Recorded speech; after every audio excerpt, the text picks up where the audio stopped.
les profs. Bonjour, dans cette vidéo nous allons parler des GAFAM et de la raison pour laquelle on devrait s'y intéresser quand on enseigne DIP. Pour commencer, qu'est-ce que ce mot signifie? GAFAM est un acronyme qui s'est popularisé autour des années 2010 et qui correspond à la première lettre de 5 compagnies qui dominent le marché du numérique: Google, Apple, Facebook, Amazon et Microsoft. Entre-temps, le paysage numérique a bien entendu évolué. Google est devenu Alphabet, Facebook est devenu Meta, rachetant au passage le réseau social Instagram et l'application WhatsApp. Et de nouveaux acteurs se sont fait leur place. On pense en particulier aux Natu, Netflix, Airbnb, Tesla, Uber, ou encore aux BATX, les géants du numérique chinois. Et la liste est loin d'être exhaustive ou définitive. Avec le boom actuel de l'IA, on peut imaginer que ce paysage va encore passablement évoluer au cours des prochaines années. Aujourd'hui, on parle donc de plus en plus des géants du numérique, ou des géants du web, ou des géants de la tech. Mais pourquoi parle-t-on tant de ces géants de la tech? Nous allons voir que l'influence de ces entreprises s'exerce dans différents domaines, tous interconnectés. D'abord, on en parle à cause de leur poids économique. Un poids économique tel qu'on a souvent de la peine à se le représenter. On recourt très souvent à des comparaisons entre leur chiffre d'affaires et le PIB de pays entiers. Parmi les critiques qu'on leur adresse, il y a l'idée que les moyens financiers colossaux dont ils disposent leur permettent de racheter la concurrence et qu'ils se situent donc en position de quasi-monopole. Ensuite, il y a la question de l'absence de régulation et accessoirement aussi leur pratique d'optimisation fiscale. Mais l'influence des GAFAM s'exerce aussi de manière beaucoup plus globale sur la société.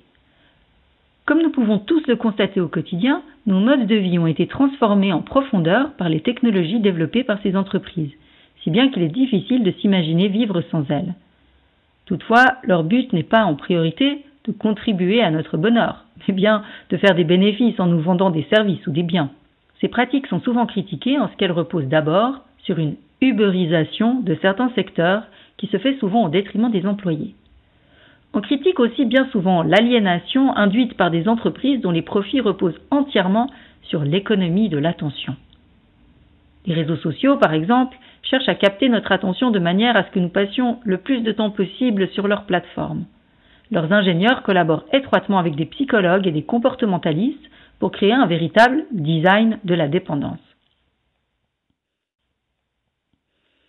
Une autre caractéristique des géants de la tech, c'est qu'ils fonctionnent souvent comme des infomédiaires, soit des intermédiaires entre les producteurs de l'information et les récepteurs de l'information. Ce faisant, ils opèrent une sélection et induisent nécessairement des biais qui leur permettent de plus en plus d'infléchir les discours et les points de vue. Les GAFAM sont sans doute de nos jours plus influents que les médias eux-mêmes, ce qui leur confère à nouveau un pouvoir énorme.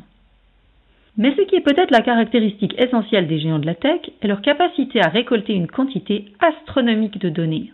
Comme l'a dit l'auteur de science-fiction Alain Damasio dans un entretien accordé en 2021 à la RTS, produire des traces est consubstantiel au réseau informatique.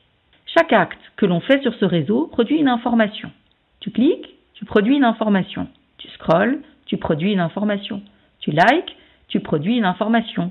Tu envoies un message, tu produis une information. Et donc, chaque information produite produit nécessairement une trace. Cette trace, elle peut toujours être archivée, utilisée, corrélée avec d'autres traces pour produire des profils de comportement.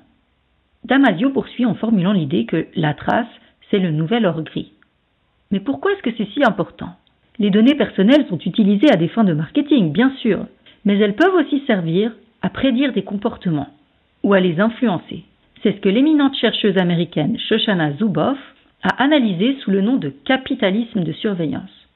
De nombreux experts aujourd'hui considèrent que le capitalisme de surveillance nuit à nos libertés et constitue un danger pour la démocratie elle-même. Un des scandales les plus emblématiques par rapport à cette problématique est celui de Cambridge Analytica. En 2014, Facebook a en effet vendu les données personnelles de très nombreux utilisateurs à la société Cambridge Analytica qui les a exploitées dans le but d'influencer les intentions de vote d'un grand nombre d'électeurs.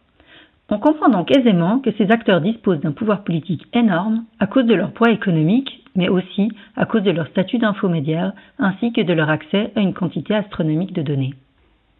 Maintenant que nous avons discuté de manière très générale des enjeux associés aux GAFAM, il est temps de se demander pourquoi on doit s'y intéresser quand on est un enseignant ou une enseignante au DIP. On dit souvent qu'Internet n'oublie rien, La publication de données personnelles peut porter préjudice à la personne concernée même des années plus tard. Il est donc très important de faire attention aux données diffusées dans le domaine public dans le cadre scolaire.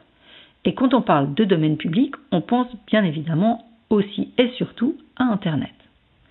En Suisse, la loi sur l'information du public, l'accès aux documents et la protection des données personnelles, de son petit nom la LIPAD, impose au corps enseignant un certain nombre de contraintes dans le but de protéger les données sensibles des élèves.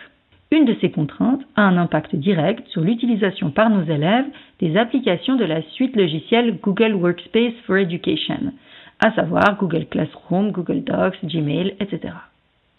En effet, comme les serveurs de Google ne se trouvent pas en Suisse, il nous est interdit de déposer des données personnelles ou sensibles sur ces applications, raison pour laquelle les comptes de nos élèves sont anonymisés. Autre point, l'éducation au numérique a été intégrée dans nos plans d'études. Il nous appartient donc en tant qu'enseignants et enseignantes de sensibiliser nos élèves aux enjeux du numérique. Et les enjeux associés aux GAFAM en font évidemment partie. Dernier point, comme nous l'avons vu, les services proposés par les géants du numérique sont omniprésents.